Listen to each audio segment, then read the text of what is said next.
You ask Tiger to solve. This deals with linear equations with one unknown. The final result is t equals 6. Let's solve it step by step.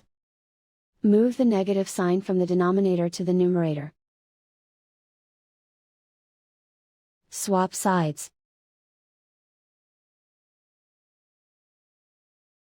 Isolate the t. Multiply both sides by 3.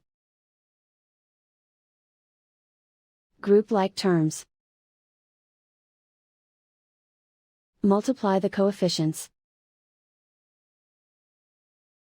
Simplify the arithmetic.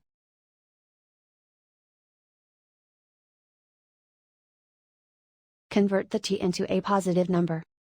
Multiply both sides by -1.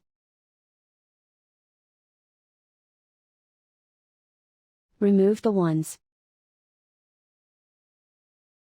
Simplify the arithmetic.